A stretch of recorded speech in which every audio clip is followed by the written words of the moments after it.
wali syarat nyifati Allah yang permanen. Ketika Allah mensifati dirinya al-hadi, zat yang memberi petunjuk, maka sifat ini lazimah abadi ila yaumil. Maka apapun rusak dunia iki tetap akan ada orang baik ila yaumil. Bukan karena orang ini hebat, bukan. Wong zaman rusak kok tetap bukan. Karena Allah yang al-hadi. Sing hebat berarti Allah, bukan kita. Coba kita hidup di zaman akhir. Wong wedok do katokan cekak. Fitnah kayak apa? Kayak apa fitnah kita di zaman akhir? Perkara apa dadi fitnah? Jagone ra dadi menteri geger. Nah jenenge dunya. Jadi jenenge dunya, tapi tetep do saleh. Wong ibadah tambah ke kaji lo antri. Dal kaji 36 juta. Indonesia gua antri-antri puluhan tahun. Wa qala ta'ala afa hasibtum annama khalaqnakum abatsan. Afa hasibtum monoton nyangka sira kabeh annama khalaqna mestine gawe ingsun kuwi sira kabeh tak gawe abasan khali ora ana gunane. Masa kamu ngira bahwa penciptaan kalian tuh gak ana gunane? Wa annakum lan nyangka sira kabeh. Wa annakum lan kowe nyangka sira kabeh ilena maring ingsun kowe nyangka latur jauna ora den balekno sira kabeh. Orang yang selalu berpikir bahwa dirinya itu teledor dalam hal taat, padahal Allah selalu baik pada dia. Kalau selalu berpikir gitu, mesti ya tawalladu dadi kalahirna minha sange hadil fikra al haya wisin.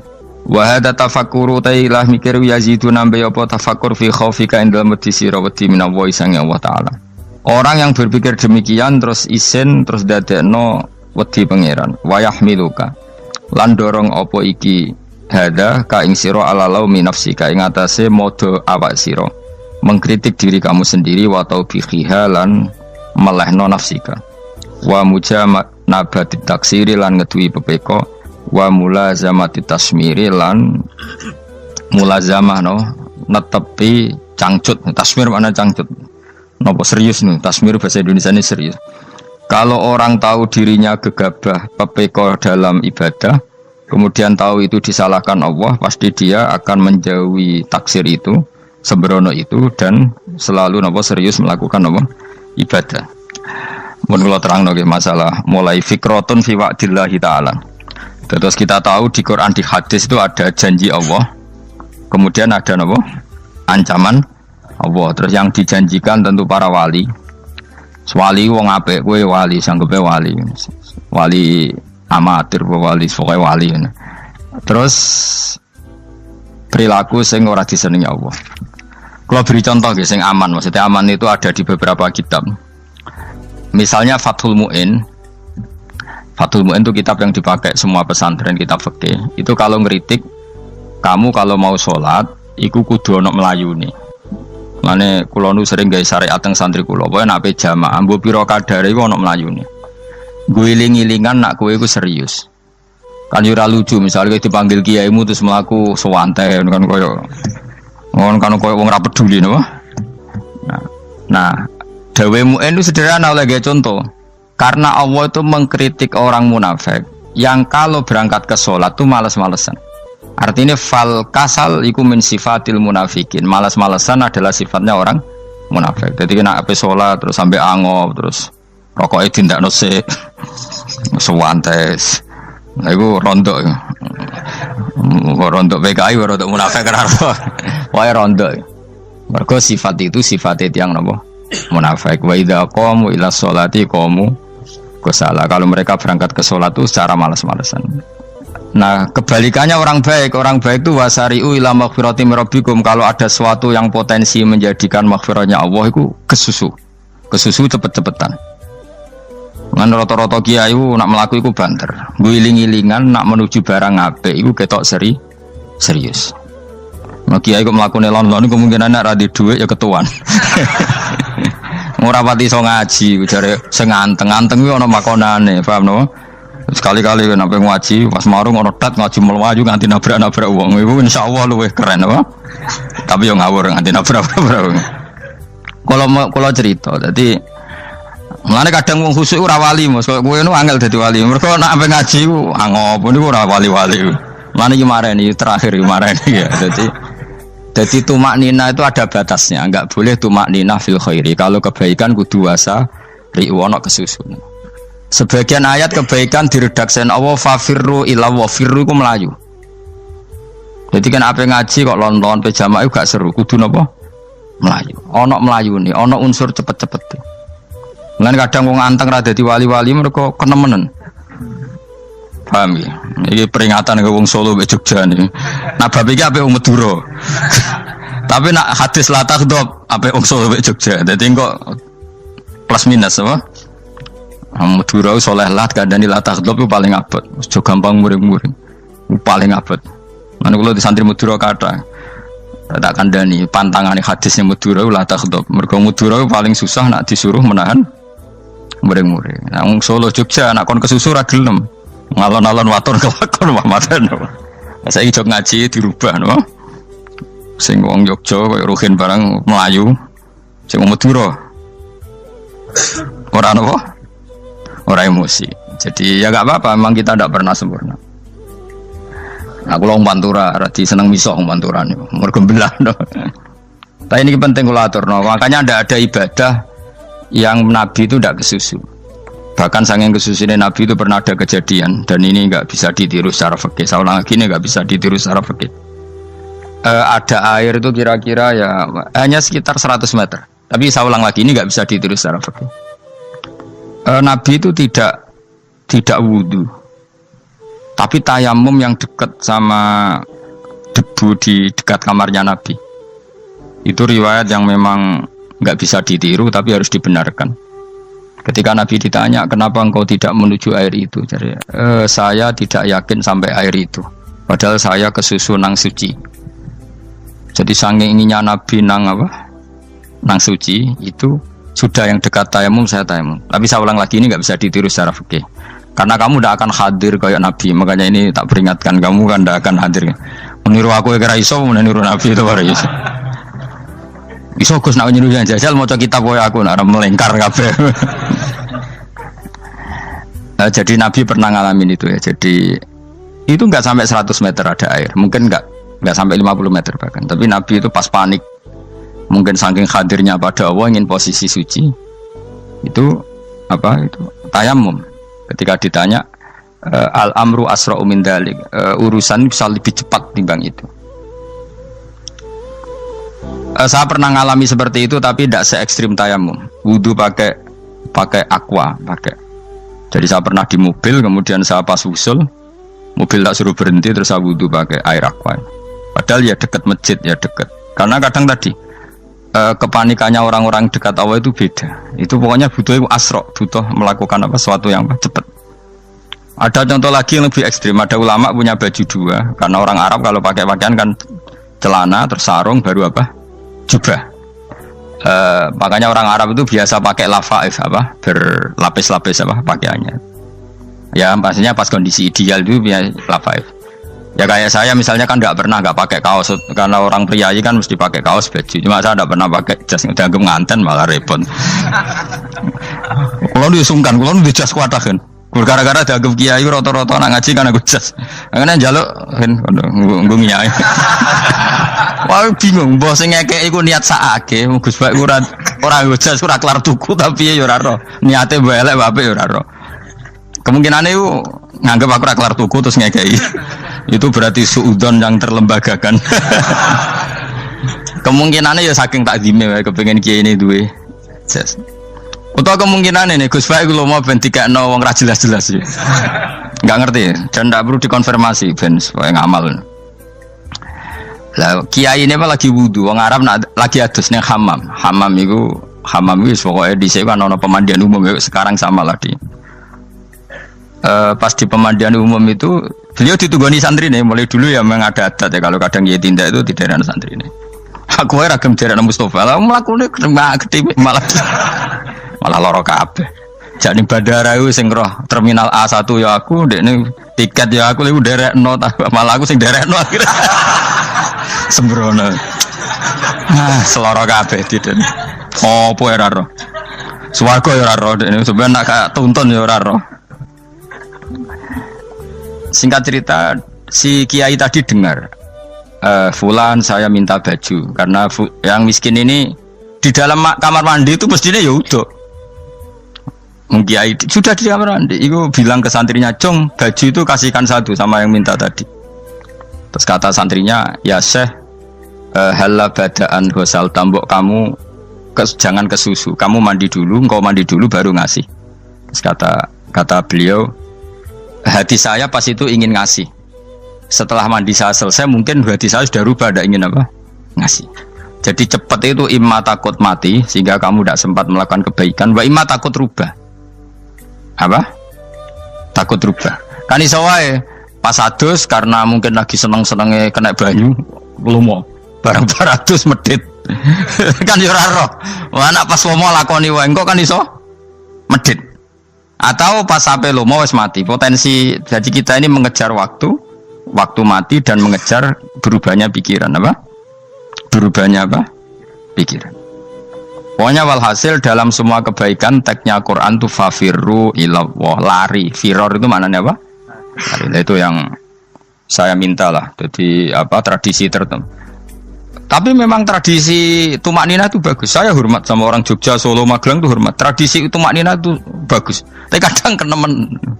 Karena ada momen di mana kita harus ke susu. Misalnya kebakaran kan ke susu. Kalau takut kebakaran sehingga kita harus ke susu, apalagi ini kebakaran rokok, spring, itu lari. Ya, jadi ini kita harus fair.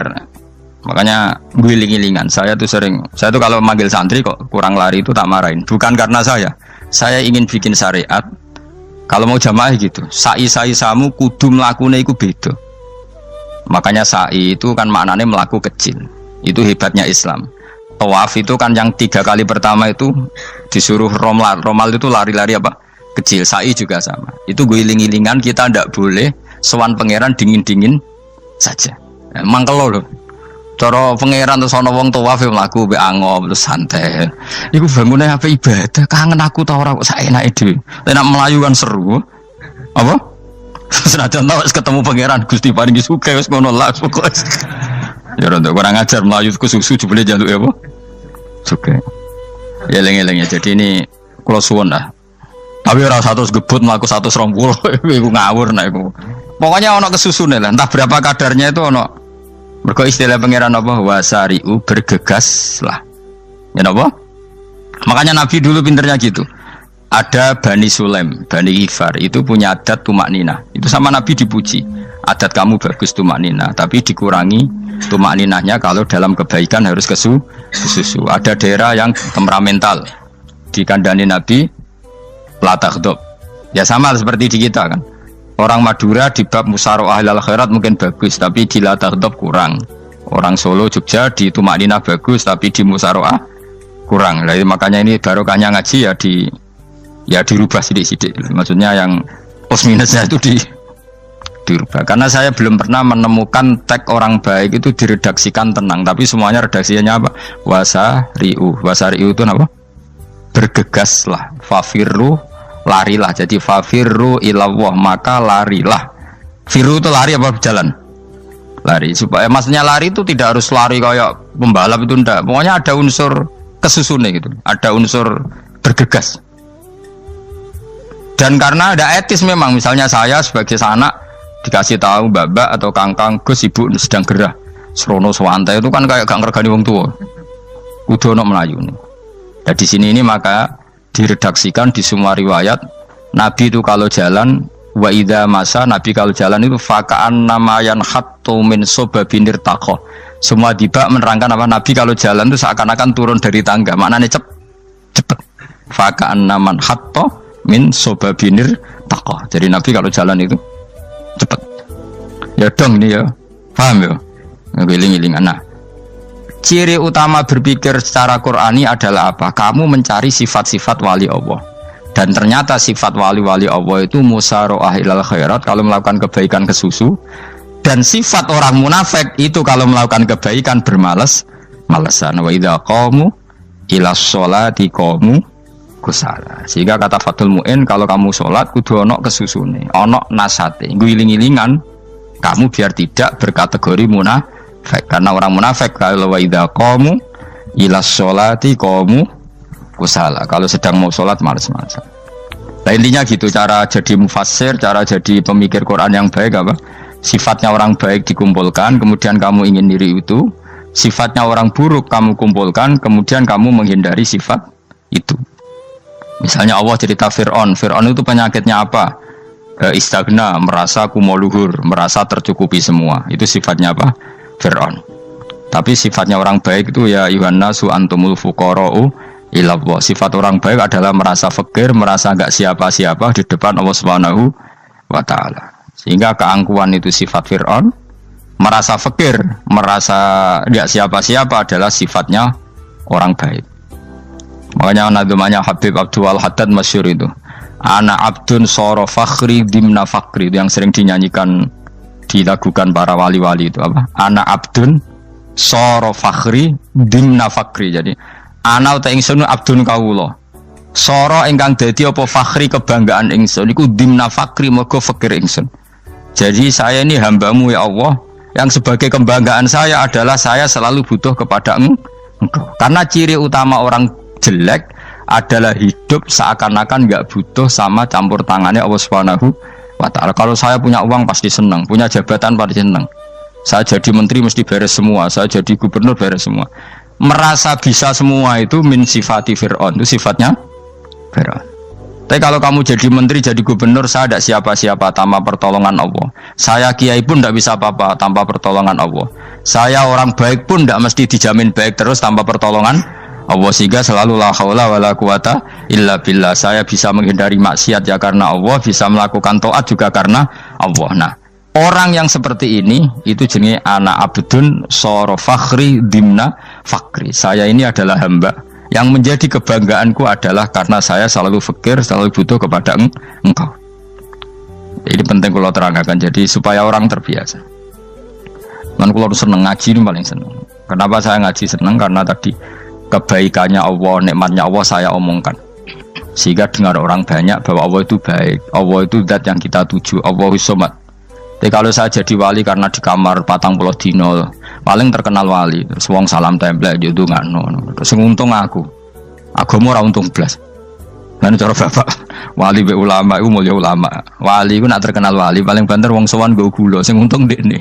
Tapi kalau ulama menerangkan kebaikan, orang dengar semua, akhirnya Islam menjadi siar. Mana bodoh-bodoh tadi wali ulama, ambek wali ku ya dhuwur ulama. Mbok ambek kuwe dhuwur kuwe mergo ora ono makome dadi. Terbangem kan cepet kaya kapuk, tapi cebloke tok laut. Wong nek ora di makom iku kaya kapuk. Terbangnya cepet, tapi gak tahu jatuhnya di mana. Dieling-eling ya, dados kula suwun sangat. Selama ini adat kita buruk. Nak nyongko anteng apik juga anteng fil khairat. Ketika kebaikan pun respon kita anteng, tidak boleh. Dalam kebaikan harus musaroah, harus apa? Musaroah. Musaroah itu kesusu. Nah itu makanya filosofinya apa? Kalau tawaf pertama juga kon cepet. Sa'i namanya ya sa'i. Sa'i maknanya apa? Lari-lari kecil. Jadi kalau bahasa Arab itu masya yamsi masyan itu jalan biasa. Kalau sa'a yas'a sa'yan itu jalan agak lari. Makanya darani sa'i. Kau oleh sa'i kok leha-leha ora oleh. Tapi aja terus numpak skuter balapan yo aja. Mulai bingung mbek wong saiki. Nah wong sepuh numpak skuter pantes saiki sing nom-nom lah do numpak skuter. Terus nek sing wengkek pasangan suami istri skuteran pun tuaf. Aku wis kodho malaikat ing barno aja tampa. Mangkel wong. Lagi ini sing hafal Quran ngalim diselipi ya perkara ade kono kanggo skuter. Aduh maten. Ijek enom nak tuwek tak malu. Ijek enom kan. Iku wajib mbok pasutno kan. Pasute wong fikir mandi yakin. Wah, enak wis yo terlalu senajan sah yo tapi terlalu. Ijek enom. Padahal kebualah pan sruwet Mas. Piye karepe Arab Saudi ngono diolehno. Cara kula penguasa Arab sing tuwek tok meh mati tak oleh sing nom-nom tutuki ngono. Tapi yo pancen yo sanak saya sah sekedar sah. Tapi terlalu. Mosok sowan pangeran nganggo skuter muter. Aduh. Nah, sembrono. Yo coba lakoni ku awas yo. Kecuali guys tuwek meh mati wis ngono. Tuwek tok ora meh mati yo aja. Aneh-aneh. Ya maksudnya kesusu orang ngono iku. Tok budi wae. Wa minha anta tafakkar nggih.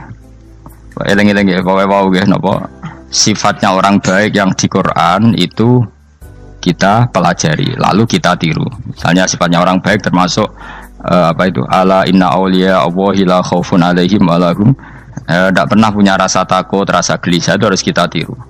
Karena kalau kita punya rasa gelisah itu biasanya lama-lama agak ridho, bek kodok, kodar. Itu kudu ceria. Lu kalau sebagai manusia sering susah, tapi saya paksa, susah itu saya hilangkan. Karena kalau saya rasakan susah terus, lama-lama saya agak ridho, bek kodok, kodar. Makanya saya paksa, seneng, tak paksa.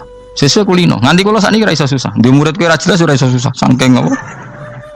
Nah kiai kan susah. Aku di murid wae Gus, tua pikir tak ayo serah jelas. Goblok cara aku kiai ngono. Ora usah ngono. Zaman akhir ana wong ngaji go kitab wis hebat. Ana ngrungokno ngaji wis hebat. Ana ora paham tekone majelis wis hebat. Lah nek paham teko kan wajar, kira paham kok teko kan luar biasa. Nak ana penikmat ngaji paham biasa. Ini enggak paham kok teko. Wae guyu iso. Guyu hebat itu, hebat. Nah, ono menteri dilantik guyu wajar, lu ora menteri ra kok guyu. Iku kemungkinane loro, saking waline saking gedenge wis moro. Pokoke seneng ibadah. Mergo sifate wali iku la khaufun alaihim walam, ndak ada rasa takut, ndak ada rasa susah. Lho kula sebagai manusia kadang ya khawatir. So anakku nasibe piye, putuku nasibe piye. Tapi aku anggere eling saya ada ya karena Allah. Dan saya punya rezeki karena Allah. Orang lain di sana banyak orang kaya, padahal gak anakku. Berarti yang menciptakan kaya itu tidak saya. Buktinya orang lain yang gak anak kita kaya banyak, sukses banyak. Kenapa kita menjadi seakan-akan pelaku sejarah? Kadang orang kan berpikir, ya kayak orang mesti maslahat dan kamu.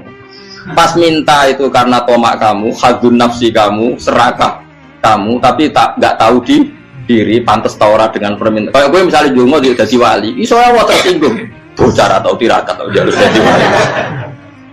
Tapi gak dungo ya Allah tersinggung, kere rasa tahu dungo. Jadi orang kalau tidak wali itu sudah keliru terus. Jadi bukan di sepuro, tapi tak kira itu akeh. Ya jajal gitu nggak wali kok sabtu kok dirjilan. Kira-kira Allah tersinggung ngopo nyembah jadi. Kira-kira tersinggung. Tapi misalnya kira tahu dungo kepengen kau Imam Syafi'i, Allah tersinggung. Bocah ora di idola. Terus pikus.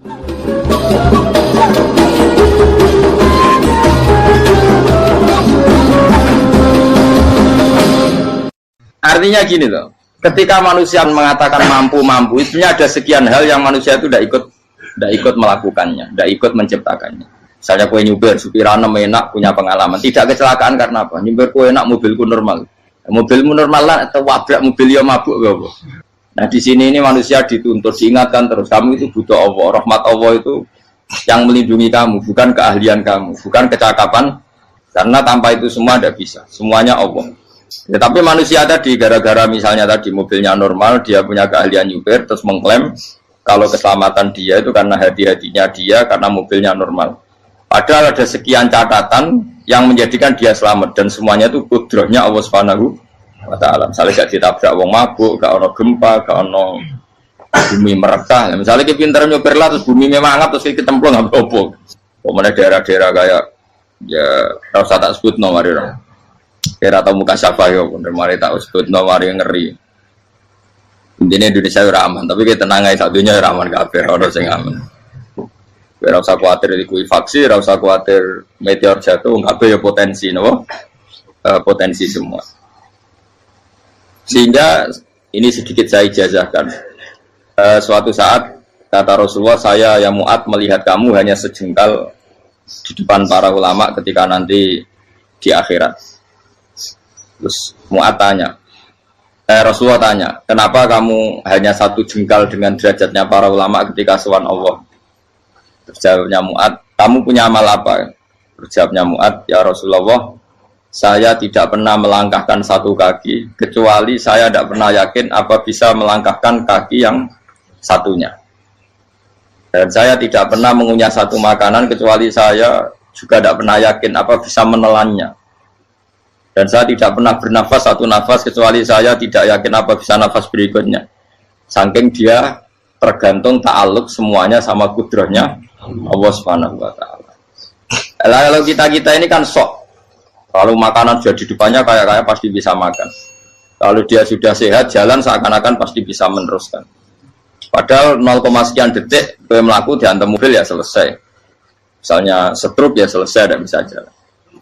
Sehingga para wali-walinya Allah itu orang yang filah gotin min lahadotagi, setiap kedipan dia, setiap perilaku dia itu hanya ta'aluk ambil Allah Subhanahu wa ta'ala. Itu yang disebut ya ayyuhannasu antumul fuqara'u ila. Nah, kemudian resiko makom ini, ya semua makom tak ada resikonya. Resiko makom ini itu biasanya dia lupa doa. Kenapa lupa doa? Karena doa itu terdefinisikan. Tak wari ilmu hakikat harus rumah serah paham lah, tak ulang no. Ya resiko ilmu saya ingatkan. Ilmu itu kan ada dua. Ada ilmu yang karena didefinisikan, dan itu akhirnya menjadi masalah. Sebenarnya ilmu itu tidak perlu definisi. Kedua, ilmu yang kita rasakan. Misalnya gini, kalau sama saya tanya, kamu pernah nggak minta jadi punya uang banyak? Nggak bertanya, pernah nggak minta? Terus artinya minta itu apa? Terus kita mendefinisikan, menengadahkan tangan, bilang ya Allah, saya minta uang banyak, saya minta ingin beli mobil. Itu namanya apa? Tidak jauh saja. Doa kan? Itu kesalahan kita. Kesalahan kita mendefinisikan doa itu, misalnya menengadahkan tangan dan memohon dan menyebutkan permohonannya itu terus disebut doa. Tapi kalau menurut Allah, sistem tubuh kamu yang menghendaki punya mobil, sistem tubuh kamu yang ingin punya uang banyak, reaksi tubuh kamu yang terhinakan karena ditagih orang atau butuh uang, ini menurut Allah ya sudah kamu itu peminta-minta. Saya ulang lagi ya. Sehingga menurut Allah kamu minta tidak minta ya tetap berstatus peminta, pengemis. Nah, orang-orang yang sudah wusul, meskipun itu kondisional ya, tidak selalu. Itu ya dia pikirannya mengadahkan tangan apa enggak ya sama saja tubuhnya merasa minta. Sehingga dia tidak perlu mengekspresikan minta. Nah, terus orang yang fikih bilang seperti itu sombong, wong kok gak tahu dungo. Sebetulnya keliru vonis orang fikih. Bagaimana mungkin dikatakan sombong? Dia reaksi tubuhnya, elemen tubuhnya sebetulnya meminta. Dia tidak berkategori meminta karena ilmu kadung didefinisikan kalau minta itu yang seperti ini. Itu kan lama. Nanti kalau suatu saat Indonesia yang kuasa itu terlalu NU atau terlalu yang tidak NU, lama-lama ada definisi. Misalnya yang dikatakan tahlilan itu apa? Ya bid'ah, Nabi tidak pernah tahlilan. Sahabat tidak pernah nahlilin Nabi. Malah nanya ngaji Nabi jadi tahlil. Mana nih tahlilan jalukno sepuro mayit, ngaji Nabi jalukno sepuro. Sehingga dengan tradisi itu tahlil itu masuk definisi bid'ah. Karena nggak pernah dilakukan sahabat dan para tabi'in. Ya salahnya kamu definisikan. Tapi kalau udah kamu definisikan, diarani tahlil, ya mau la ilaha illallah. Terus mungkinkah satu bacaan la ilaha illallah dilarang? Wong ra oleh maca kalimat tauhid. Jadi misalnya tahlil iku nafadno kalimat tauhid. Mau ketok orang ora iso dilarang, tapi nak tahlil iku mitung dinane mayit kaya budo, sakmane kriminal. Enak. Ya sudah seperti itu. Makanya banyak orang salah itu karena ilmu kadung didefinisikan. Nah, definisi itu sebenarnya tidak mengikat dalam banyak hal. Ini penting saya utarakan. Ya karena seperti itu. Makanya itu masalah-masalah besar antara kita dan firqah-firqah yang lain. Masalah ahli sunnah, terus masalah yang lain-lain. Memang ya sudah seperti itu. Ya saya ulang lagi ya. Ketika Nabi Ibrahim mau dibakar Namrud, itu masyhur cerita itu. Dan kemudian jadi Nabi namanya Habib Syahid. Habib Syahid itu sebetulnya hanya ngutip Habib Abdul Haddad. Jadi syair itu sebenarnya ada di Diwanul Haddad. Apa? Diwanul Haddad. Diwanul Haddad itu syair-syair Abdul Haddad ketika beliau usul, beliau mukasyafah. Terus bagian dinyanyikan Habib Syahid terus jadi populer. Saya ulang lagi ya. Tubuh kita, misalnya kamu lapar, perut kamu kan mereaksi minta makan. Andaikan kamu itu Tuhan, kan kamu tahu bahwa perut kamu itu minta makan.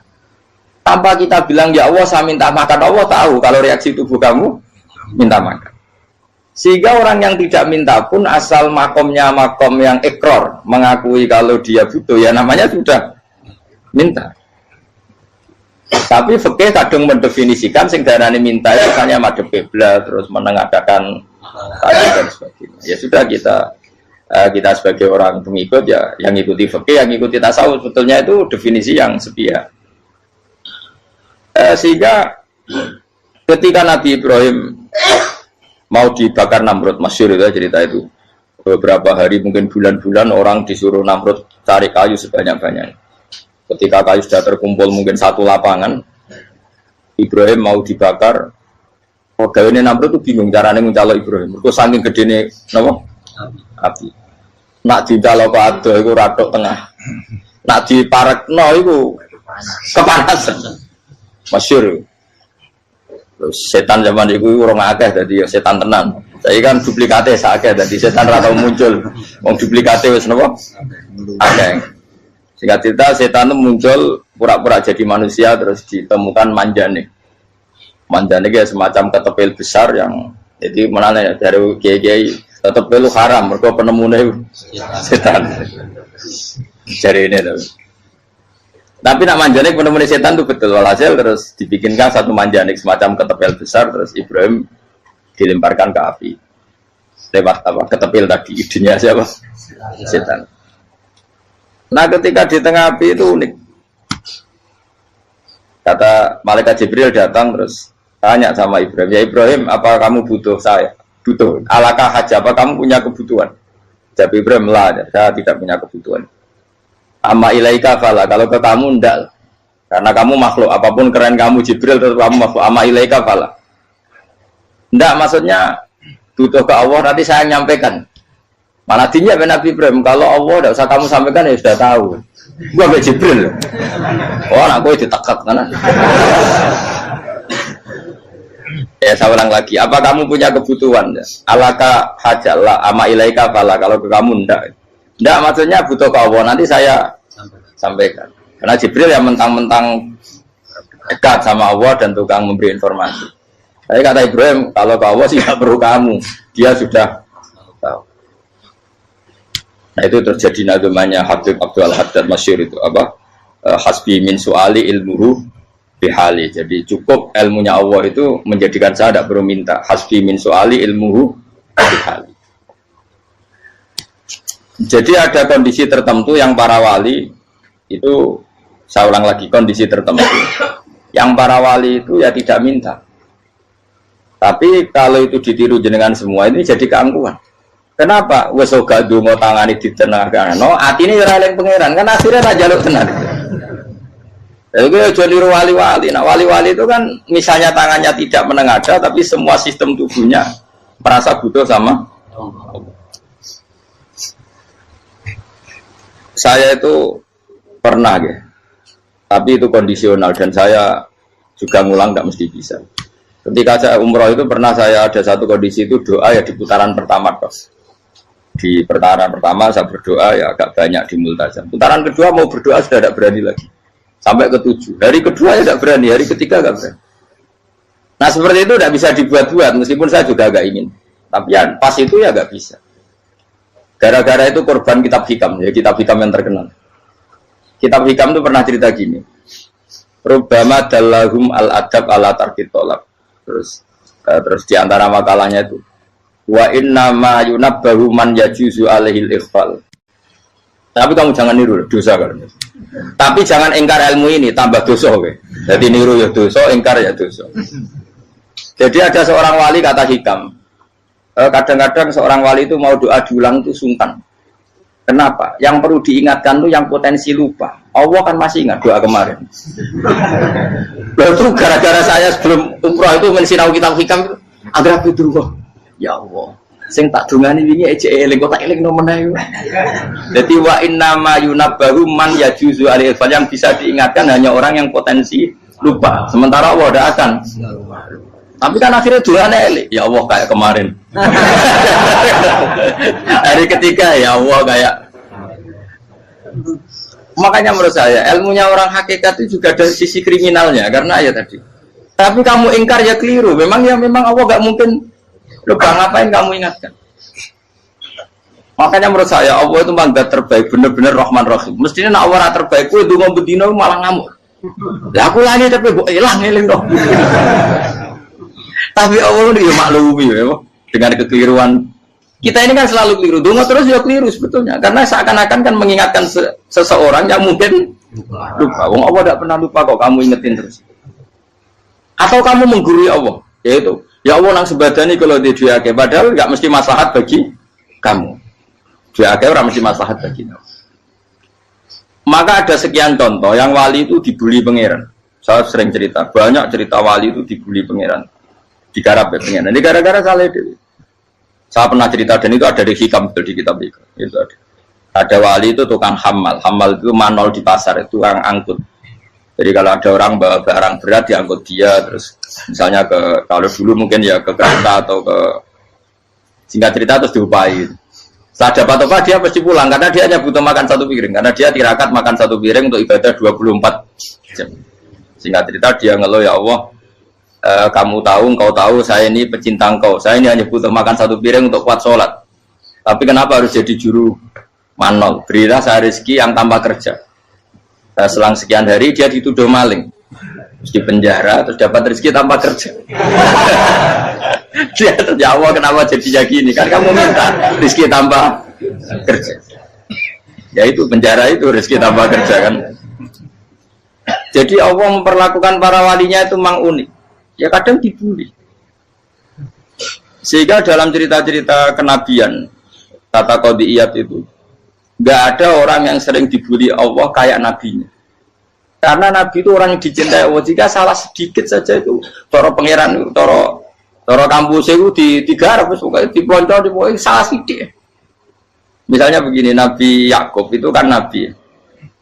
Dia mungkin nyon jauh gak tersadar nyembelih anak sapi itu di depan indukannya. Ya beliau mungkin spontan saja, Pak. Kalau kamu yang melakukan pasti tidak ada hukumannya karena Allah tidak pati peduli sama kamu, sudah lah. Artinya gak peduli, salah pantas saya nggak jelasin gitu. Tapi ini Nabi. Ketika itu terus indukannya sapi tadi, ya Allah, Yakub itu kekasihmu. Saya tidak berani sama dia karena dia kekasih. Tapi saya tetap menuntut keadilan. Dia harus merasakan susahnya dipisah dengan anak. Meskipun dia tidak nuntut rasanya roh anak sebelah, itu tidak ada se-ekstrim itu. Sapinya itu hanya nuntut, ya Allah, dia harus merasakan sakitnya terpisah dengan anak. Akhirnya Allah menciptakan Yakub mengalami terpisah dengan Nabi siapa? Yusuf. Itu kalau kata qadiyat, itu kalau yang melakukan tidak Nabi pasti nggak dibully Allah, dibiarin. Karena Nabi ini yang melakukan. Nah. Terus ini Nabi Yusuf lagi, mana rasa daftar wali berat. Nabi Yusuf itu di penjara itu karena terdolimi apa karena memang dia salah? Terdolimi. Dan Nabi Yusuf itu Nabi. Nabi Yusuf itu Nabi betul memang benar-benar. Meskipun ganteng dia Nabi. Syaratnya Nabi ganteng, kira-kira mlebu. Nabi itu harus ganteng, nggak boleh. Nabi elek ora oleh. Karena Allah izin di kekasih keriting elek. Allah ya di selera. Kabeh Nabi mesti yang paling ganteng di kaumnya, yang paling nasab. Nggak boleh Nabi kok pesek, keriting, enggak boleh. Tapi kalau sudah jadi orang soleh boleh kan. Tapi kalau Nabi tidak boleh. Nabi Yusuf bukan, masyhur kan cerita Nabi Yusuf dengan siapa? Zulaikha.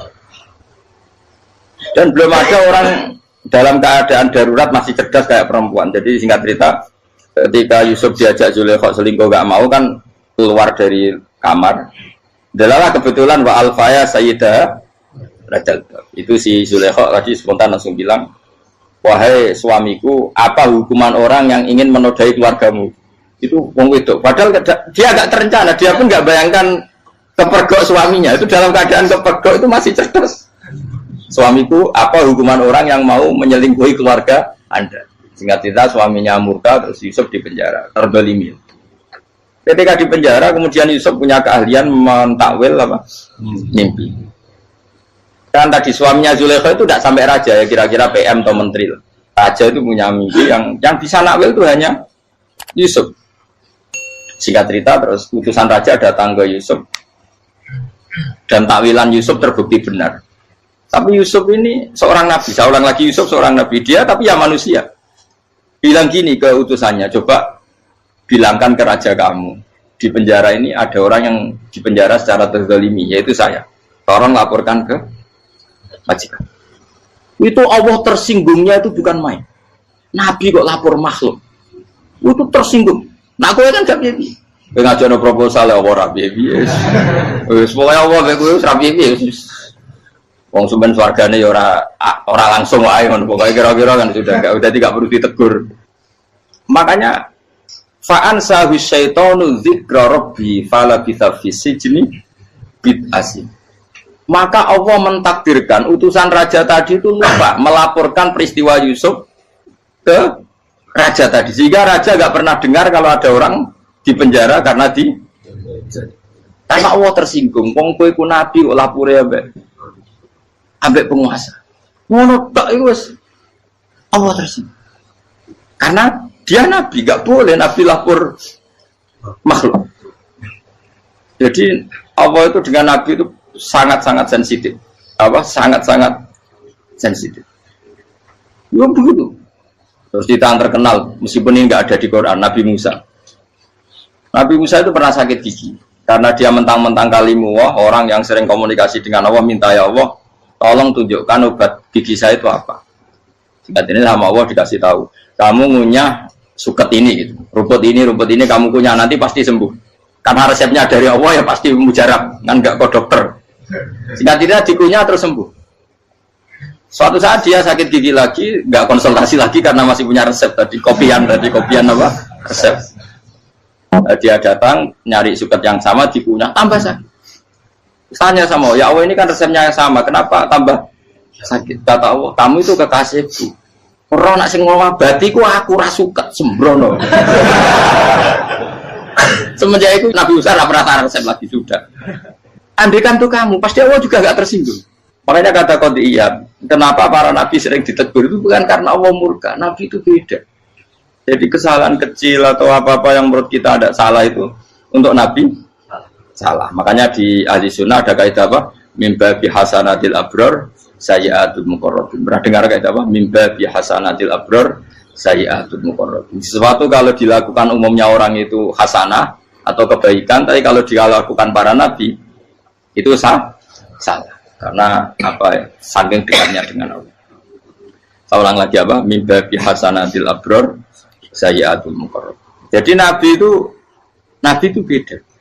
Nah, para nabi itu orang-orang yang mengalami fikir yang doa resmi kayak siapa tadi?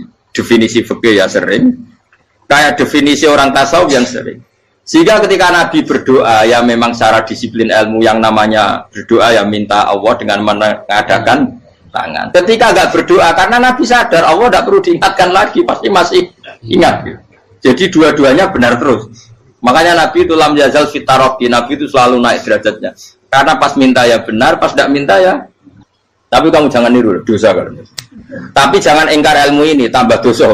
Jadi niru ya dosa, ingkar ya dosa. Jadi ada seorang wali kata hikam, kadang-kadang seorang wali itu mau doa diulang itu sungkan. Kenapa? Yang perlu diingatkan itu yang potensi lupa. Allah kan masih ingat doa kemarin. Lalu gara-gara saya sebelum umroh itu mensinau kitab hikam itu, agar fitrullah. Ya Allah, sing tak dungani wingi ejek eling kok tak eling nomene. Jadi wa inna ma yunabbahu man yajuzu alil fal, yang bisa diingatkan hanya orang yang potensi lupa. Sementara Allah tidak akan. Tapi kan akhirnya doanya elik. Ya Allah kayak kemarin. Hari ketiga ya Allah kayak. Makanya menurut saya ilmunya orang hakikat itu juga ada sisi kriminalnya karena ya tadi. Tapi kamu ingkar ya keliru. Memang Allah gak mungkin lupa, ngapain kamu ingatkan. Makanya menurut saya Allah itu mangga terbaik, benar-benar Rahman Rahim. Mestinya nak Allah terbaik itu ngomong bedino malah ngamuk. Lah aku lali tapi mbok eling dong. Tapi Allah itu ya maklumi ya, dengan kekeliruan. Kita ini kan selalu keliru, donga terus ya keliru sebetulnya. Karena seakan-akan kan mengingatkan seseorang yang mungkin lupa. Wong Allah tidak pernah lupa kok, kamu ingetin terus. Atau kamu menggurui Allah, yaitu ya Allah nang sebadani kalau di diake, padahal nggak mesti maslahat bagi kamu. Diake orang mesti maslahat bagi kamu. Kalau kamu turun terus, pas minta itu karena tomak kamu, hadun nafsi kamu, serakah kamu, tapi nggak tahu diri pantas taura dengan permintaan. Kalau gue misalnya jungo dia jadi wali, isonya Allah tersinggung, bocor atau tirakat atau dia harus jadi wali. Tapi gak dongo ya Allah tersinggung. Kere ra tau dongo. Jadi orang kalau ndak wali itu sudah keliru terus. Ya kok di sepuro, tapi tak kira itu akeh. Ya jajal gitu dongo koyo wali kok sabtu kok dirjelang. Kira-kira Allah tersinggung ngopo nyembah. Kira-kira tersinggung. Tapi misalnya kita tahu dongo kepengen kau Imam Syafi'i, apa yang tersinggung? Bocah ora di idola. Lah terus piye Gus? Ora piye kadung salah biasa wis. Wis bakat salah no. Bakat salah. Wis dongane sing gampang gak itu mesti bener. Rabbana dzalamna anfusana wa lam taghfir lana wa tarhamna lanakunanna minal khasirin. Saya pernah punya kitab dan kitab itu menurut saya luar biasa. Bahkan ketika adu bully itu, adu cara mahasiswa itu kayak pelonconan itu. Nabi sama Nabi pengiran gitu, dan itu sekali yang satu salah melakukan disiplin ilmu, pengiran itu degradasi. Dan Allah memang mengancam gitu. Kalau kamu melanggar ini, laah biton namin diwani nubuah. Nanti laam kuan namin diwani nubuah. Kamu saya hapus dari buku kenabian. Tes-tesannya ya lucu, pilihannya begini. Kata Nabi Musa kan ditanya, ketika dia khutbah ditanya orang. Siapa orang paling alim ya Nabi Allah? Sekarang orang paling alim itu siapa? Nabi Musa jawab, saya kan. Ya itu Allah tersinggung karena wong kok mletene ngono. Tapi andai kan Nabi Musa kok jawab Fauzi itu salah, tambah salah meneh. Atau enggak Pruhen, malah salah meneh. Tapi jawab Musa ya salah. Saya Gusti, saya kan. Orang paling alim siapa? Saya. Terus Allah memperingatkan Musa, ada seseorang yang lebih alim ketimbang kamu. Coba kamu harus ketemu dia. Ketemu dengan cerita ketemu Nabi siapa? Khidir. Terus dalam 3 sesi ini, 3 babak ini buli-bulian. Nabi Khidir itu dalam 3 babak ini selalu kelihatan salah. Di antaranya adalah cara sekarang ya mungkin di gonjak sepeda motor atau perahu kalau dulu yang menggeratisi dia numpangi sepeda motor malah spionnya dicopot. Spionnya dicopot, dirusak. Nabi Musa kan sudah digratisin malah rusak yang motornya yang apa? Menggratisin. Nabi Khidir masih tenang. Kamu tidak paham. Ya, Nabi Khidir mesti tidak kamu tidak paham. Itu kata Surahul Hadis termasuk Ibnu Hajar Al-Asqalani bilang ini. Setelah itu kedua membunuh anak kecil.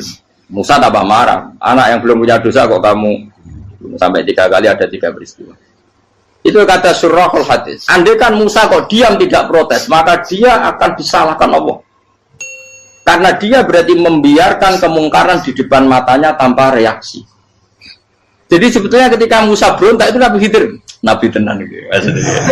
Jadi itu kan unik. Tapi berontak itu disalahkan. Jadi angel sandi tes-tesan jadi Nabi itu angel. Misalnya kok Nabi Musa itu kayak model santri Jawa Timur. Nabi Khidir salah, nggih derek mawon. Ya ora nabi jero barang mungkar. Menengae. Berarti yo nabi goblok lho kira-kira. Makanya memang Musa harus konsisten seperti itu, harus demo terus.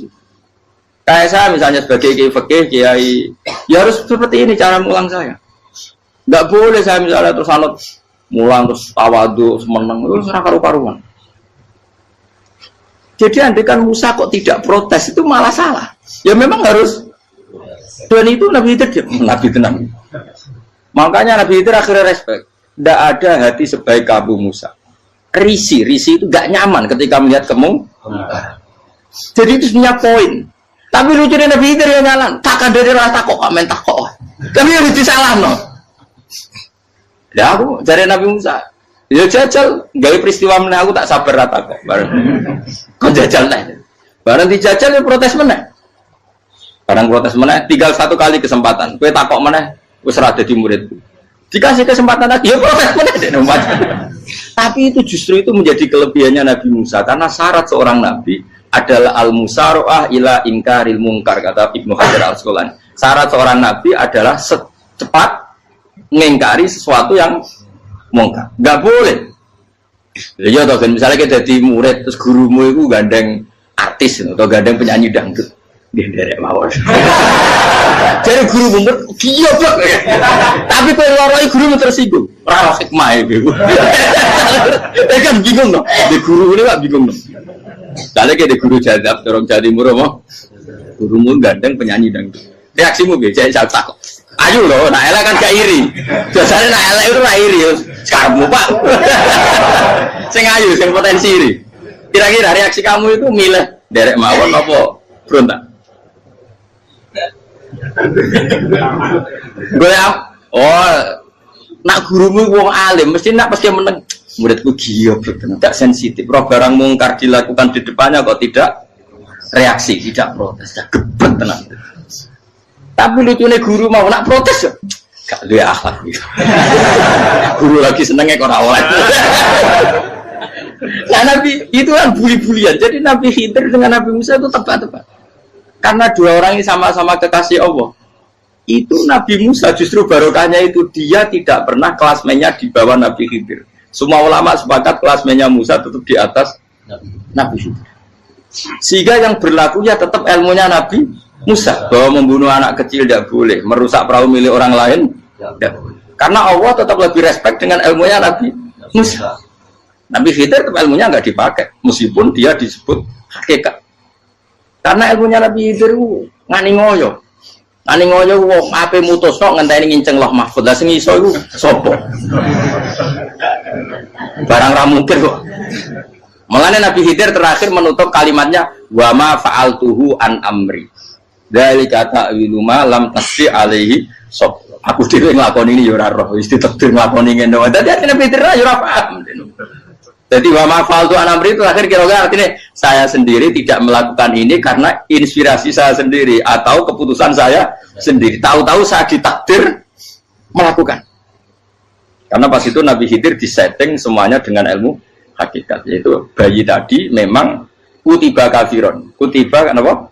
Kafiron. Memang dia nanti kalau umur nganti tua ditakdir mati kafir. Daripada mati kafir nanti ya sudah mati sekarang. Tapi nggak mungkin kan ada syariat daripada soben beling pateni ke cilik. Orang syariat tetap ikut Nabi Musa. Makanya kata Ibnu Hajar Al-Asqalani itu uniknya Allah sama para wali-walinya. Wali ku klirullah itu tetap disenangi pengen. Terus pengenan nabi ini yo kecil-kecil kan yo panjang wong. Terus keempat kan. Tadi kan saya punya contoh 3, ini contoh keempat, ini terakhir. Agian kok ilmu merah cukup tetap malah bingung enggak. Nabi itu minggat itu boleh enggak? Tanpa pamit, minggat itu pergi enggak pamit itu boleh enggak? Enggak boleh.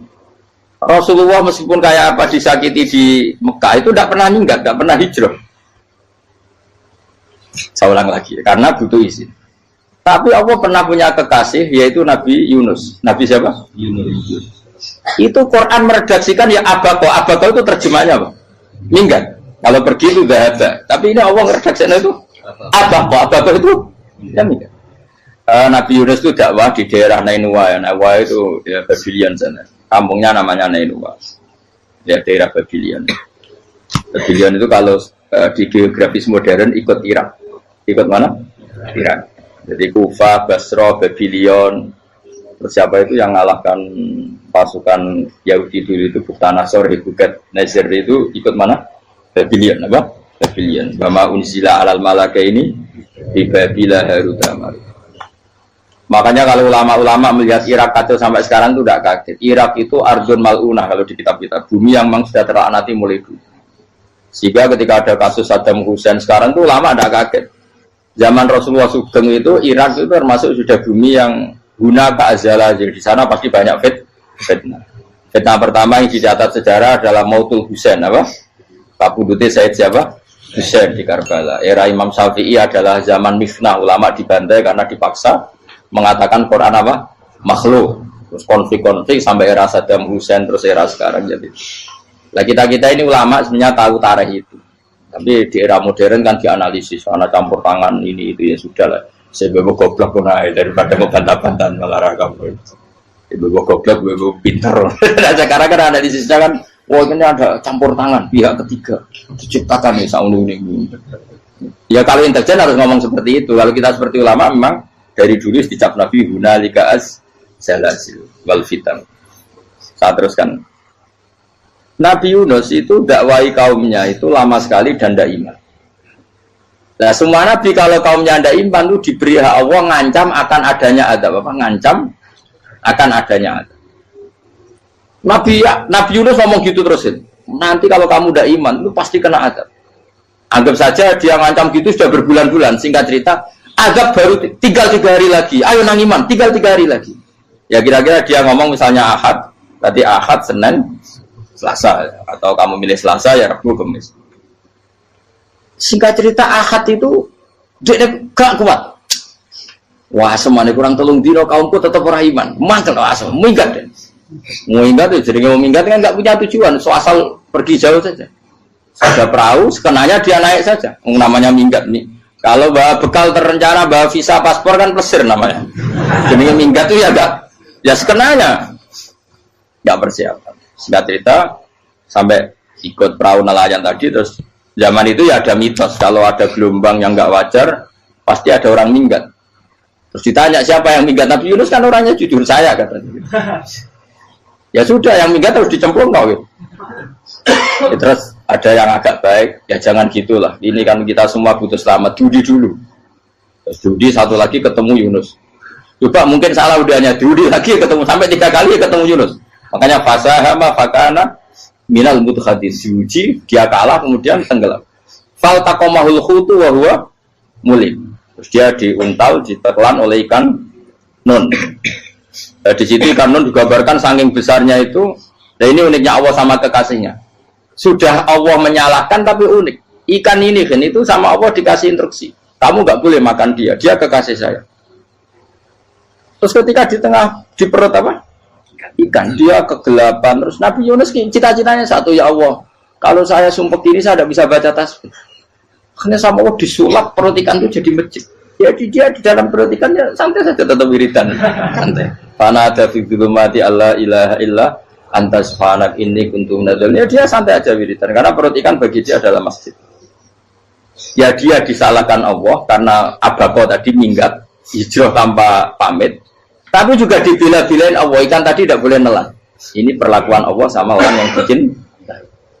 Tapi karena dia Nabi, uniknya apa? Dino Ahad itu kaumnya udah nginceng ngomel Nabi Yunus. Rame-rame nginceng. Lucunya cara nginceng gini. Nak Yunus neng omah berarti bodoh nih. Ngomong orang ada kok dia tengok. Buaran dinceng Nabi Yunus itu gak ada. Oh tenang ono ada. Mulane wonge rawani neng omah. Itu uniknya pangeran. Jadi mau dia orang minggat dia salah. Mau dia orang minggat berarti kaumnya. Jadi kalau ada kalau gempa bumi likui faksi kok dia neng. Oh, karena ono tenan rak melayu, nyatanya gak melayu. Jadi Allah didesain minggat. Tapi nak minggat itu salah, Nabi ora pamit. Makanya masyhur, saya itu punya kitab karangannya Habib Alim Alamah, babanya Habib Anis, Habib Ali bin Husain yang ngarang apa?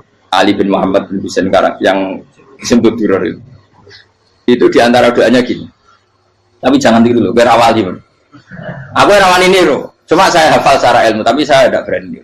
Waj'al sayyiati man ahbabta. Ya Allah, jadikan kesalahan saya itu kesalahan orang yang kau cintai. Terus pokoknya salah lain jadi pengiran kadung seneng, salah lain ya capek wae wong seneng. Waj'al sayyiati man ahbab. Bisa kowe lah dimanja wong tuamu, anak paling disayang. Salah wae lucu. Kowe tak cilik. Kowe seneng cah cilik. Salah wae Becano gelas ya lucu, tiba ya lucu. Tibane cah tuwek-tuwek. Bocah jelalatan mulane tiba. Nah itu barang kau nginceng omahe Nabi Yunus gak ono wong. Wah, berarti adab mau turun betul. Andai kan adab tidak jadi turun, pasti Nabi Yunus berani di tenang. Wes. Barang mulai malam Kamis, adab itu sudah kelihatan. Ada puting beliung, ada apa, sudah jelas pasti ada. Kaum yang lapangan tobat finish secara bal-balan menit-menit apa? Terakhir wih, abis pengen ditompo tuh berarti wih gak situ tak ada bong kue tobat. Singkat cerita Nabi Yunus hari ketiga atau apa dia selamat, pakai versi yang umum saja selamat. Fal taqamaul khutu bahwa salaula annahu kana minal musabbihin la bi tafiqatni la yaumi yubasir. Akhirnya dimuntahkan sama ikan tun tadi, terus dia keluar. Barang keluar tanya-tanya kabar, gimana kabar kampung Nenua? Baik-baik saja. Kabar awalnya mulai karena dia tahu kalau orang bohong itu dihukum mati. Padahal dia bohong, katanya Kemis itu ada adab, ternyata kampungnya baik-baik. Padahal baik-baiknya karena mereka tobat. Jadi masyarakatnya nyari dia karena mau iman. Si nabinya agak berani pulang karena nanti dihukum mati. Aku pangeran nabi kekasih itu dia. Pangeran ya bully itu. Oh itu beda-bedaan. Wong kekasih pangeran. Aku ora hati pitol atau diadab. Jadi pangeran kekasih itu beda. Orang koyo. Akhirnya biar serapani mulai. Wah nak mulai aku disiksa. Perkara nih kalau pembohong itu dihukum mati. Masyarakat yang golek tenan, mereka nalem kemis ku ono adab tenan. Wates do tobat. Disebut falau laka nasqaryatun amanat fanafa'aha imanuha illa qauma Yunus lamma amanu kasyafna anhum adzabal khizyi fil hayatid dunya. Enggak ada kampung yang saya adab kecuali kasih tak adab, kecuali kaum Nabi Yunus. Aku semeh ngadab lho, pas menit terakhir peta adab tobat. Akhirnya sido aja pangeran. Iku kaum Nabi ten. Iku yo barokah minggate Nabi Yunus. Lah iku nabi. Wong kliru kok barokah. Iku nabi. Umpama Nabi Yunus ora minggat, kaume berpikir Yunus bohong. Wong ape ana azab kok tengok-tengok. Nengom. Tapi pas minggat tenan yo disalahno pangeran, minggat kok gak. Hikmat. Amalane kira usah protes. Wali iku beda, kekasih pangeran itu. Itu sama dengan sing dialami Rasulullah sallallahu alaihi wasallam ning Sulhul Hudaybiyah. Semua perjanjian itu salah secara hukum fikih. Bukan salah lagi, sangat salah cara ukuran fikih. Sehingga semua sahabat itu protes kecuali Abu Bakar As-Siddiq. Cuma semuanya ngomong Umar, tapi semua sahabat akhirnya ya. Coba di antara perjanjian gini. Pertama kan enggak biar sampean enggak terlalu jadi teroris, enggak terlalu jadi ekstremis. Memang ya usah jadi teroris, ya terlalu jadi teroris. Semua itu mungkin, Kang. Ning dunia semuanya mungkin. Singkat cerita Nabi itu sudah di Hudaybiyah. Hudaybiyah dengan Mekah kan tinggal sekitar paling 40 kilo. Saya pernah itikaf di masjid yang pernah dipakai Hudaybiyah. Kan sekarang jadi mikot ya. Termasuk mikot umroh di Mekah kan apa? Hudaybiyah kan mikot di yang terkenal kan apa? Jirona, Tanim, Hudaybiyah. Itu perjanjiannya tuh gini. Perwakilan dari Quraisy namanya Suhail bin Amr, siapa? Suhail bin Amr. Perjanjiannya gini, Muhammad kamu tidak boleh masuk Mekah. Kamu boleh masuk Mekah itu tahun depan. Padahal Nabi sudah bilang kepada sahabatnya, ayo kita umroh. Dan diberi hak umroh. Tapi setelah sekitar 40 kilo masuk Mekah, dicegat sama orang kafir Quraisy. Lah, Nabi ya sakit tenan. Nabi kadung mentafsir, memberi berita gembira, saya mimpi kalian masuk tanah haram amini namukhalikin, aman semua. Semuanya bercukur gundul atau mencetak rambut. Pokoknya kata sahabat senang sekali karena mimpi Rasulullah tidak pernah apa? Tidak pernah salah. Bareng di situ di antara perjanjiannya hadza ma kataba ali Muhammad Rasulullah. Ini perjanjian yang ditulis Muhammad Rasulullah. Kata Suhail, hapus kata Muhammad Rasulullah. Kalau saya tahu kamu Rasulullah tidak saya perangi, tulis Muhammad bin Abdullah. Kata Rasulullah, ya Ali hapus tulisan Muhammad Rasulullah. Kata Ali, tidak saya tidak akan menghapus setelah Muhammad Rasulullah. Saya tapi unik. Hapus gak popoli, masih aku hapus aku tetap Rasulullah. Tulisan lagi. Jadi Nabi ya relax saja. Tapi Ali katanya, fawwama ana bimakhihi abadan. Saya tidak akan menghapus tulisan itu selamanya. Kata Nabi, benar gelem hapus. Tanganku didono, aku sing hapus. Nabi kan umi tidak bisa baca terus. Tangannya Nabi sendiri yang dilewatkan Ali ke tulisan itu sehingga terhapus. Nabi ya relax.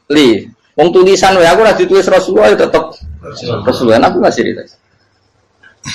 Terus perjanjian kedua, kalau ada orang kafir Quraisy masuk Islam harus dikembalikan karena berarti keluar dari habitat. Tapi kalau sudah Islam kok masuk kafir lagi harus dibiarkan karena berarti kembali ke habitat. Nabi bilang ya nggak masalah. Semua perjanjian itu merugikan Islam. Itu secara fikih pasti salah.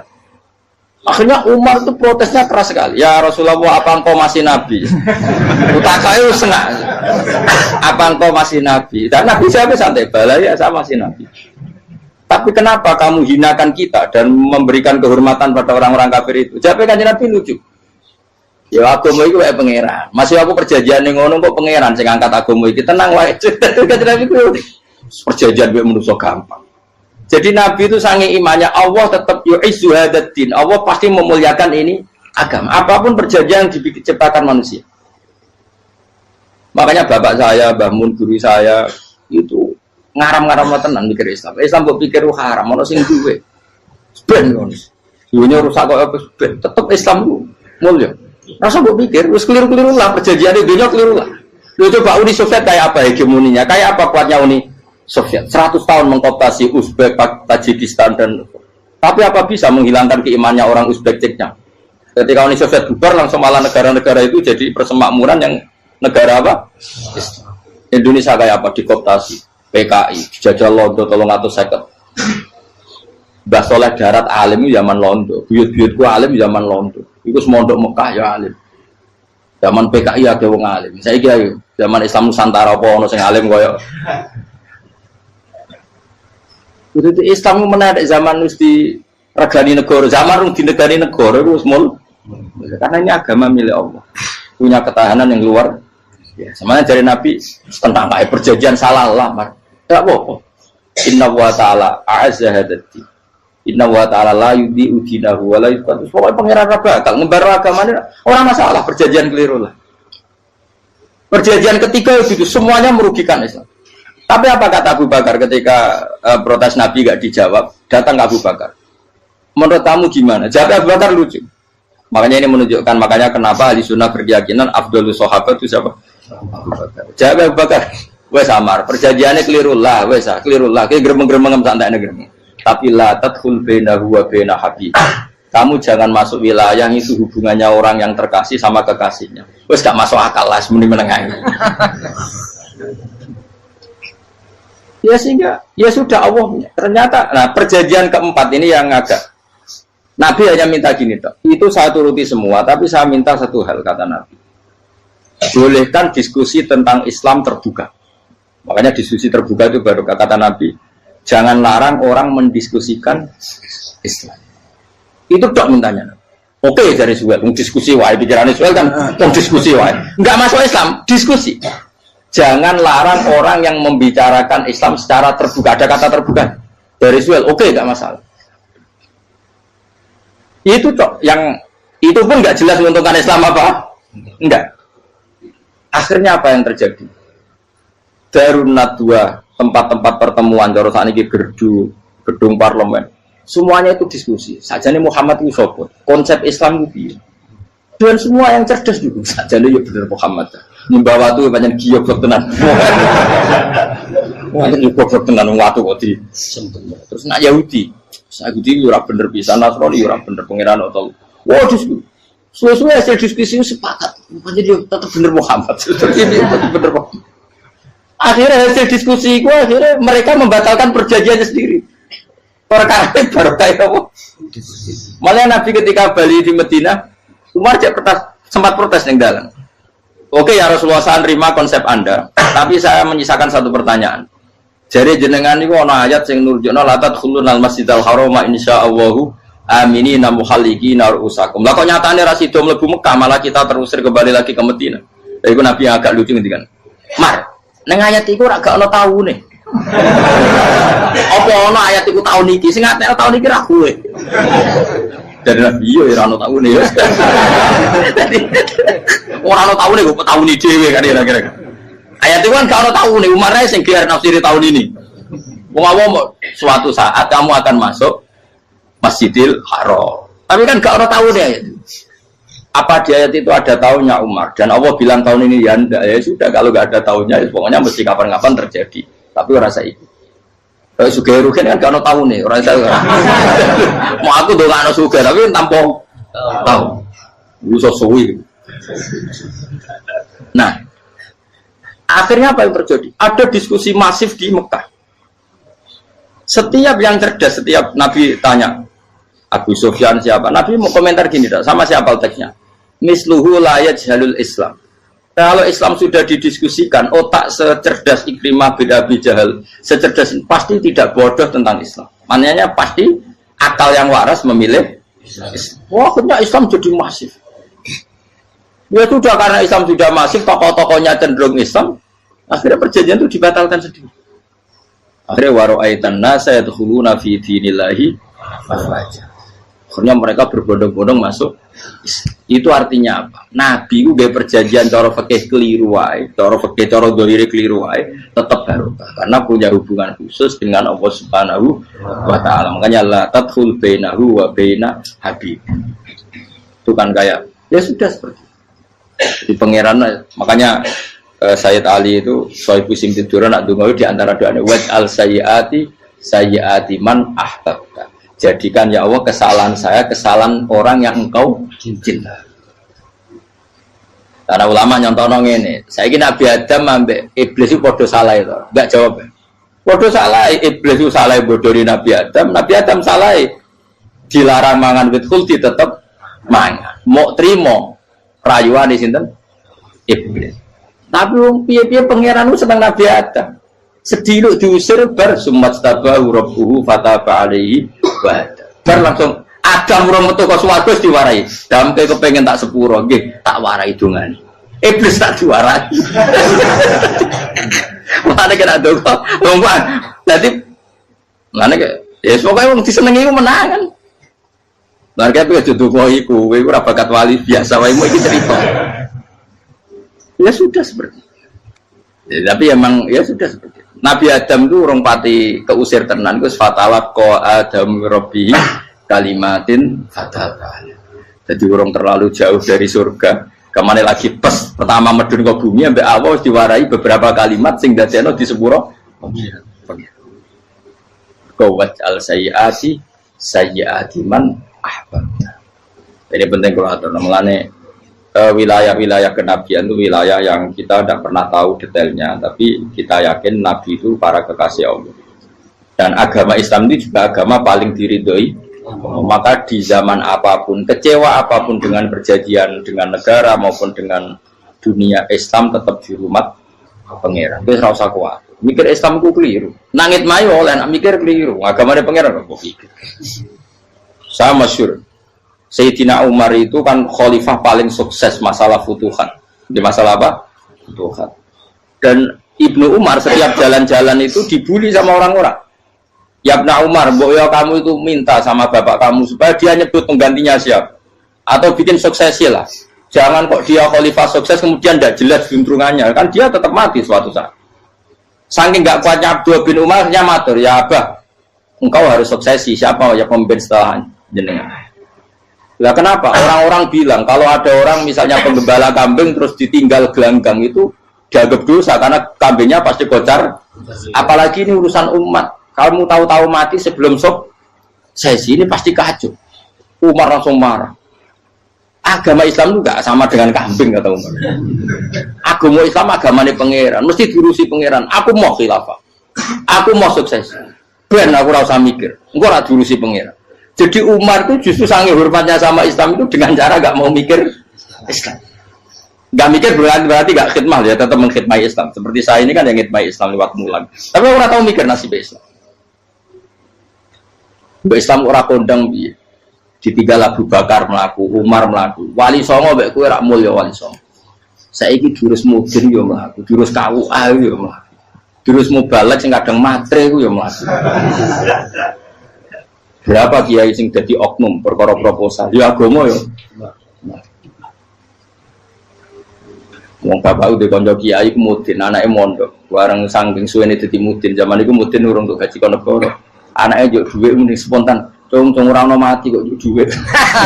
Kok ora ono mati ra entuk rezeki. Cung ora ono mati kok njuk dhuwit. Muli ku agama ya ra piye-piye juga. Mereka agama ini diurusi Allah. Ayo Nabi palsu bengkira wae mulai Musailamah sampai Musotek sampai Lia Eden kurang lagi mulai wali palsu Romo dosa Romo sopo woi ono kabeh ora masalah.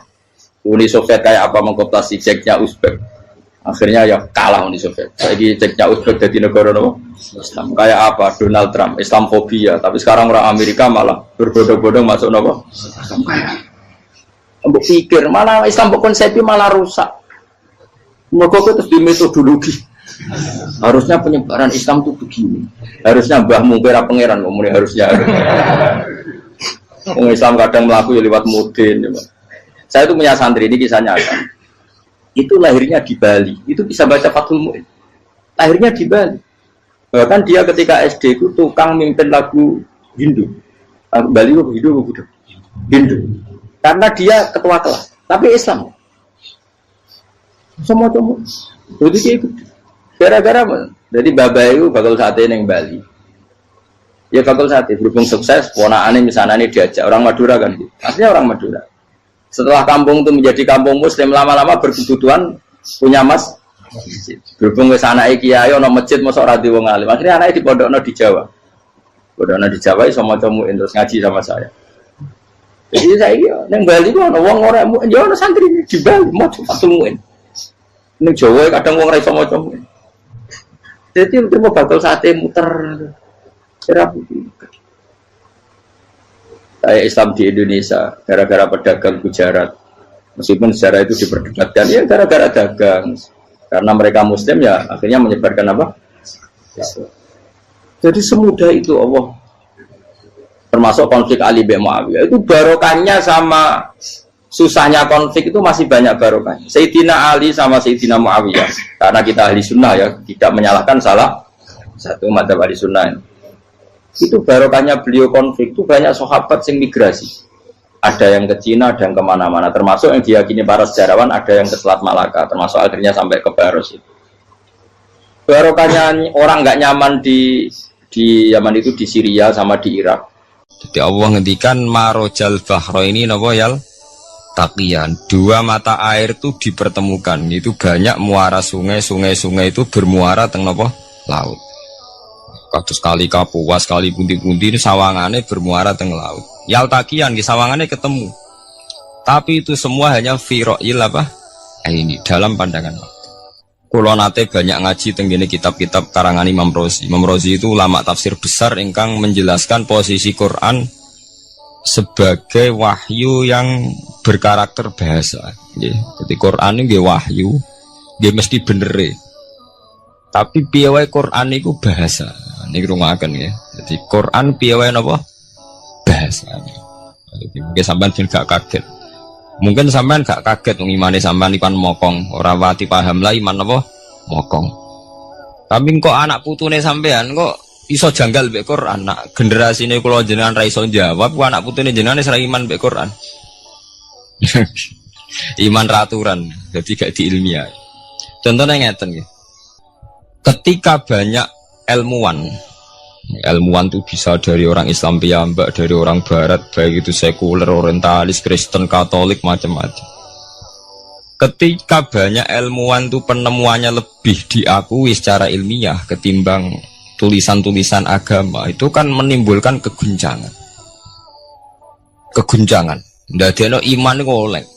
Misalnya ngeten sing terkenal. Mungkin jenengan sering pireng. Nabi nate dawuh bulan itu ning langit ketiga. Nah, srengenge ning langit keberapa? Kok terus terakhir langit terakhir itu sing dinggoni Jibril. Oke. Terus ketika wonten berita bahwa para NASA Amerika itu bisa naik bulan. Rata-rata kiai desa dulu gak percaya. Nabi Muhammad sing nabi nak munggah ning bulan tak pamit mbek Jibril ngono ae ora mesti dibukakno ngenteni diintegrasi saiki sapa Muhammad mbek sapa Jibril dibukakno. Itu satu contoh. Kula dek dalu ngaji kalian santri-santri kula terangaken. Jadi masalah utama umat Islam itu antara lafat ngene lugat iku terus diimani nganggo karpe dhewe. Lha iku sing dadi masalah utama. Lugat ya bahasa itu diimani menurut karpe dhewe, orang menurut karpe ilmiah. Contohnya gampang kan. Sampean bayangno langit itu apa? Langit itu tuh satu wilayah, satu area sing dinggoni malaikat, satu area yang tidak tersentuh. Kemana bayangno langit itu satu area yang tidak tersentuh. Sehingga ono kabar nak bulan ning langit ketiga kok terima manusa tok bulan terus sampean ora percaya. Gue dianggap masuk wilayah sing wis wilayah Jibril. Padahal tidak begitu. Masalah istilah sama itu istilah lughat. Terus Imam Rozi menjawab sama itu istilah lughat. Jadi sesuatu yang tidak bumi ini itu namanya sama. Sesuatu yang tidak bumi ini namanya sama. Sampean sing nate kaji sing numpak pesawat.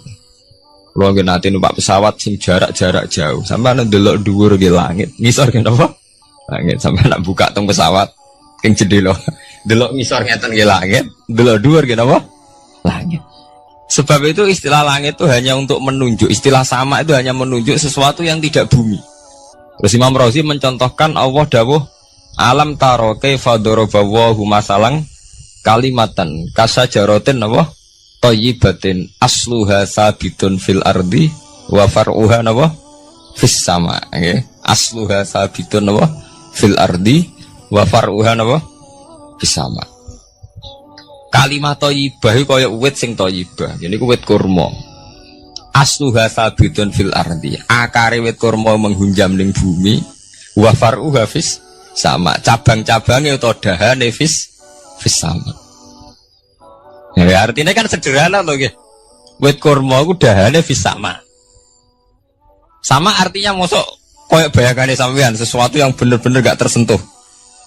Wong dahane wit kurma fis sama. Jadi kasajaratin apa? Thayyibatin asluha sabitun fil ardi wa far'uha apa? Sama. Sama to mriku mosok artine lemu angit sing enggak terjangkau. Wong artine koyo wit kurma sing akare menghujam ning bumi wa far'uha napa? Sama. Dahan-dahane utawa cabange sama.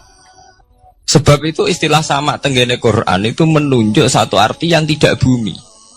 Nah, sampean delok teng munjid teng kamus-kamus mutlakul uluwi, sesuatu yang atas itu sama. Paham gitu?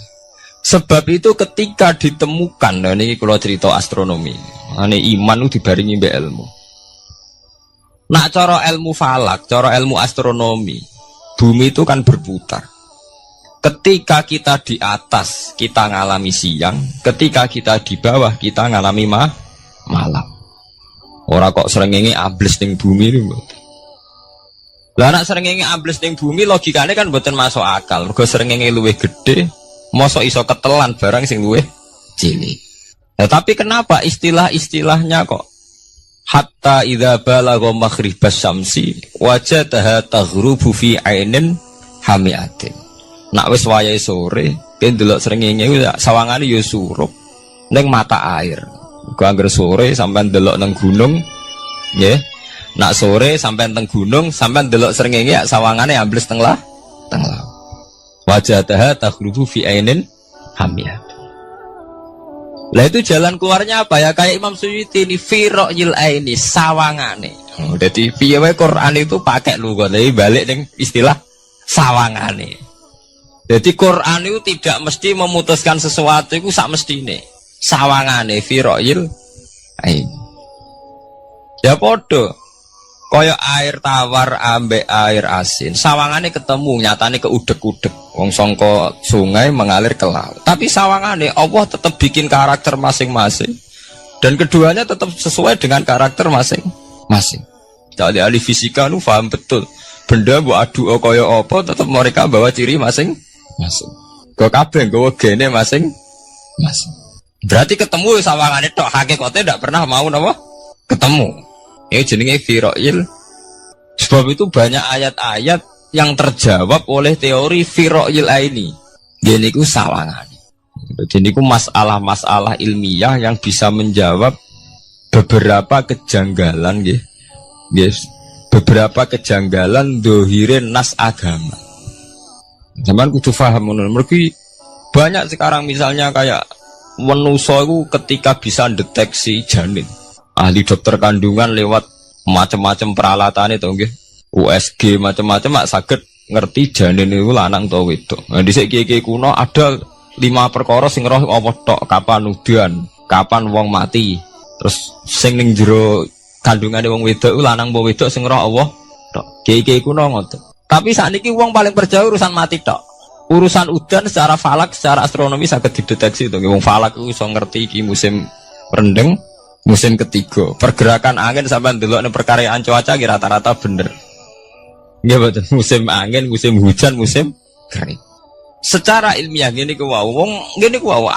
Setelah kita nentukan ora ana lanang wedok ning gone kandungan wedok manusa roh sing roh apa tok, sing mari keliru sampai nentokno. lanang wedok. Wong Allah mau dawuh wa ya'lamu ma fil arham. Hanya Allah yang tahu apa yang di rahim.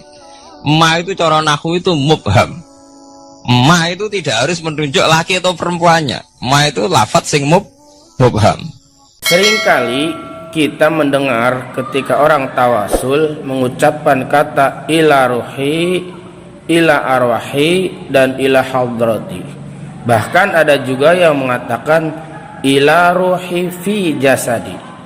Akan tetapi tak sedikit pula yang tidak mengerti apa perbedaan dari ketiga kata tersebut. Baik ila ruhi, kalimat ila ruhi mempunyai arti sebutan kepada sebuah ruh seseorang, atau bisa juga dikhususkan. Kenapa? Karena kalimat ini bermakna tunggal atau ditujukan kepada satu orang. Oleh karena itu, pada kalimat ini penggunaannya biasa ditambahi kata khususon. Misalnya, khususon ila ruhi abi wa ila ruhi umi ilahumul fatihah. Seperti itu. Kemudian ila arwahi. Kata ila arwahi adalah bentuk jamak dari kata ruh. Penggunaannya dalam praktek bertawasul ialah sebagai pengantar jika yang kita kirim Al-Fatihah adalah beberapa orang atau lebih dari satu orang. Misalnya, summa ila arwahi jami'il ahli kubur minal muslimina wal muslimat wal mu'minina wal mu'minat Al-Fatihah. Atau misalnya summa ila arwahi khususon jamil ahli kubur, keluarga besar bapak pulan bin pulan, sebutin semua nama almarhum keluarganya, lalu Al-Fatihah. Jadi di sini perbedaannya dari kedua kata yakni ila ruhi dan ila arwahi ialah pada penggunaannya antara satu dan banyak orang kita sebutkan. Kemudian kita juga mendengar kata summa. Kata summa sendiri berarti kemudian. Kata ini sebagai penghubung antara orang yang disebut pertama dengan orang berikutnya. Lalu yang ketiga ila hadarati. Ila hadarati ialah sebutan yang digunakan untuk merujuk kepada seseorang yang dinilai tinggi derajatnya di hadapan Allah Subhanahu wa taala atau orang yang dicintainya. Penggunaannya sebagai bentuk penghormatan atau memuliakan kepada orang yang disebutkan. Yang di sini diketahui orang tersebut sudah tidak terbantahkan iman dan keilmuannya. Misalnya para nabi, keluarga dan sahabatnya, tabi'in, aulia serta para ulama. Contoh, ila hadarati khususun iwanihil minal anbiya'i wal mursalin wassuhada'i wassolihin wassahabati wat tabi'in dan seterusnya. Lahumul Fatihah. Pokoknya yang intinya kalimat ila hadarati ini digunakan untuk orang yang kita muliakan. Kemudian juga ada ila ruhi fi jasadi atau ila jasadi. Nah, ini keperuntukannya bagi orang yang masih hidup. Kenapa orang yang masih hidup bisa dikirimi Fatihah? Yang sudah meninggal saja bisa, apalagi yang masih hidup. Hal ini lebih ke mendoakan sebagai wasilah amal kita agar doa kita bisa lebih diijabah. Seolah kita berkata, ya Allah, dengan bacaan Al-Fatihah ini saya mohon engkau sembuhkan si fulan dari sakitnya, lancarkan si fulan urusannya, atau bisa juga berkahkanlah si fulan, atau dan lain sebagainya.